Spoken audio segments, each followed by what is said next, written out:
श्री रामचरितमानस के बालकांड में माता पार्वती जी और भगवान शिव जी के विवाह का प्रसंग चल रहा है।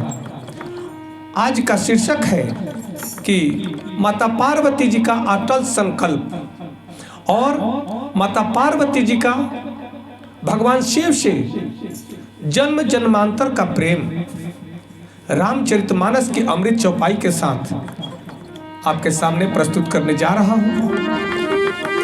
गोस्वामी जी लिखते हैं कि जन्म कोटि लगी रगर हमारी, बरऊ शंभुनत रहऊ कुंवारी, तजऊ नारद कर उपदेशु, तजऊ नारद कर उपदेशु, आप कहीं सत बार महेशु, आप कहीं सत बार महेशु। माता पार्वती जी कहती हैं कि भगवान शिव स्वयं कहते हैं कि जो संकल्प करके तपस्या करता है उसका संकल्प निश्चित ही भगवान पूर्ण करते हैं। माता पार्वती जी कहती है कि भले ही मुझे करोड़ों जन्म तपस्या करनी पड़े, परंतु मैं भगवान शिव से ही विवाह करूंगी और भगवान शिव को ही पति रूप में प्राप्त करूंगी, अन्यथा मैं जीवन भर कुंवारी रहना स्वीकार करूंगी, मैं विवाह नहीं करूंगी। मैं अपने सद्गुरु नारद जी के उपदेश को कभी त्याग नहीं सकती। और यहाँ तक है कि महेश कहते हैं, महादेव भी कहते हैं और 100 बार कहते हैं कि यही सत्य है कि जो संकल्प करता है, जिस लक्ष्य को प्राप्त करने के लिए, उसे अपने संकल्प से कभी डिगना नहीं चाहिए। और जो साधक उस संकल्प से नहीं डिगता है, उस साधक की मनोकामना को भगवान पूर्ण करते हैं। प्रेम अगर साधना बन जाए और समर्पण अगर तपस्या बन जाए तो जीवन धन्य बन जाता है। प्रेम तो सब करते हैं, परंतु सब लालच में प्रेम करते हैं। भगवान प्रेम के भूखे हैं। जो वास्तविक हृदय से प्रेम करता है और प्रेम के साथ जो भगवान का ध्यान करता है, भगवान से जो मांगता है, भगवान उसे निश्चित रूप से पूर्ण करते हैं। जो समर्पित भाव से प्रेम करता है, उसका भगवान सदैव कल्याण करते हैं। वही प्रेम भगवान को झुका देता है। भक्त कहते भगवान भक्त के भी दास बन जाते हैं। जो श्रद्धा भाव से समर्पण होकर के समर्पित भाव से भगवान की आराधना, अर्चना, पूजन, साधना करता है, भगवान उसका दास बन जाते हैं। उसका दासत्व स्वीकार करके उसके जीवन के हर मनोकामनाओं को पूर्ण करते हैं। और आज रामचरितमानस की उस चौपाई पर चलिए जिसमें माता पार्वती जी का अटल संकल्प हर साधक के लिए प्रेरणा बन जाता है। इस बात का ध्यान देना होगा, यह केवल चौपाई नहीं है, यह हमारे और आपके जीवन के लिए अमर मनोवांछित फल की कामना को पूर्ण करने वाला यह सुरभि गाय है, जो कल्प वृक्ष है, जो संपूर्ण मनोकामनाओं को पूर्ण करने वाली है। कहते हैं कि माता पार्वती जी कहते हैं कि जन्म कोटि लगे रगर हमारी, कहते हैं कि जन्म में कोटि लगी रगर हमारी, अर्थात चाहे करोड़ों जन्म बीत जाए मेरी तपस्या कम न होगी।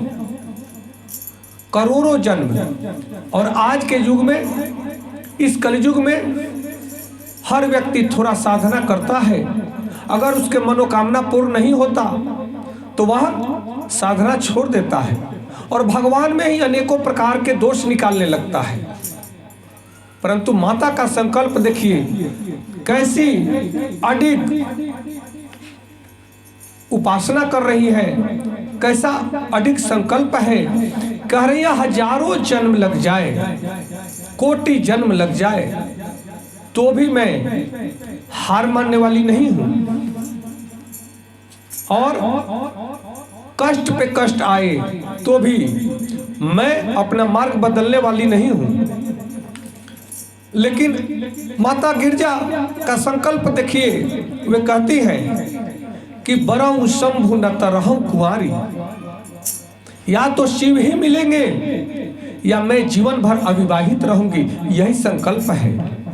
यह केवल विवाह की बात नहीं है, यह एकाग्र लक्ष्य की घोषणा है कि जिस लक्ष्य के लिए मैं तपस्या कर रही हूं, जिस लक्ष्य के लिए मैं साधना कर रही हूं, अगर उस लक्ष्य की प्राप्ति न हो तो उससे तनिक भी नीचे का कोई भी उपहार हमें स्वीकार नहीं है।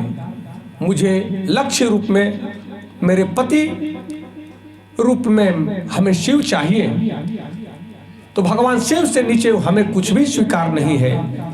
माता कहती है कि जब तक या तो यह नहीं तो कुछ नहीं, मैं जिस भाव से संकल्प कर रही हूं, जिस लक्ष्य के लिए संकल्प कर रही हूं, अगर यह नहीं तो कुछ भी नहीं। तब तक सिद्धि नहीं आती जब तक साधक अडिग न हो, संकल्पित न हो। और जो साधक अगर अपनी साधना को खंडित कर दे, जो साधक चूक जाता है, उसका कोई लक्ष्य पूरा नहीं होता है। फिर माता जी कहती है कि तजऊ न नारद कर उपदेश, मैं अपने गुरु नारद के वचन को नहीं त्याग सकती। चाहे कुछ भी हो जाए, मैं नारद जी के वचन को त्याग नहीं कर सकती। जो उन्होंने उपदेश दिया है, जो उन्होंने बताया है कि जिस तपस्या से भगवान शिव मिलेंगे, मैं उसी तपस्या को कर रही हूं और इस तपस्या से हमें कोई रोक नहीं सकता, मैं कभी विचलित नहीं हो सकती। वे सप्त ऋषियों को समझा रही हैं कि आप अपना समय व्यर्थ कर रहे हैं। आज लोग एक गुरु के पास जाते हैं और अपनी मनोकामनाओं की पूर्ति के लिए उनसे कहते हैं, जब मनोकामनाओं की पूर्ति नहीं होती वे तुरंत गुरु को बदल देते हैं। फिर दूसरे गुरु के पास जाते हैं, वही दशा वहां भी है। गुरु उनसे कहते हैं कि आप ऐसा तपस्या करो, इस कार्य को करो, तुम्हारा कल्याण होगा। परंतु आज का व्यक्ति साधना करने के लिए तैयार नहीं है। साधन चाहिए, साधना नहीं। परंतु ध्यान रहे, बिना साधना का जो साधन मिल भी जाए तो वह साधन ज्यादा दिन तक ठहरने वाला नहीं होता है। पहला शर्त तो यह है कि जिस बड़े लक्ष्य की साधना आप करते हैं और उसमें तनिक भी आप दिख जाते हैं, तो वह बड़ा लक्ष्य आपको प्राप्त नहीं हो सकता। इसलिए हम सबको ध्यान देना होगा कि माता का संकल्प कैसा है। माता कहती है कि आप कहीं सतबार महेश, स्वयं महादेव भी 100 बार कहते हैं कि जिसे श्रद्धा हो, जिसे धैर्य हो, जिसे संकल्प हो, उसे भगवान भी नहीं रोक सकते हैं। कहते हैं कि जिसमें श्रद्धा हो, समर्पण हो, धैर्य हो और जो संकल्प किया है उसका संकल्प अडिग हो, तो उसे उसके लक्ष्य से पाने के लिए भगवान भी नहीं रोक सकते। आज अगर आपके जीवन में देरी हो रही है, सफलता नहीं मिल रही है, तो याद रखिए समस्या समय की नहीं, संकल्प की होती है। आज हर व्यक्ति चाहता है बहुत जल्दी, कम समय में हमें सफलता मिल जाए, परंतु वह ये इस पर ध्यान नहीं देता कि वह जो साधना कर रहा है उस साधना में देरी भी हो सकती है, परंतु वह अडिग रूप से अगर साधना करता है तब उसे निश्चित तौर पे ही उसे उसका फल मिलेगा। क्योंकि जो श्रद्धा भाव से, समर्पित भाव से जो भगवान का स्मरण करते हैं, भगवान उसका हर मनोकामना को पूर्ण करते हैं। इसलिए हम सबका परम कर्तव्य है कि यह चौपाई आपके और हमारे जीवन को संवारने के लिए है। क्योंकि रामचरितमानस में एक एक चौपाई हमारे जीवन को अमरत्व प्रदान करती है। उन चौपाइयों के भावार्थ को अगर हम समझते हैं तो हमारा जीवन धन्य बन जाता है। और हम आपसे यही अपेक्षा करते हैं कि आप रामचरितमानस के इन चौपाइयों के भावार्थ को समझें, आपका जीवन धन्य हो जाएगा। क्योंकि यह भगवान शिव और माता पार्वती जी के विवाह का उत्सव है। सप्तऋषि माता पार्वती जी का परीक्षा लेने गए हैं और उसके बाद वे भगवान शिव से आकर के माता पार्वती जी के विषय में बताते हैं। आगे का प्रसंग देखिए, कल आपको आगे का प्रसंग सुनाएंगे। आज के लिए हर हर महादेव, जय शिव शंकर, जय माता पार्वती जी की, जय श्री राम, जय श्री राम।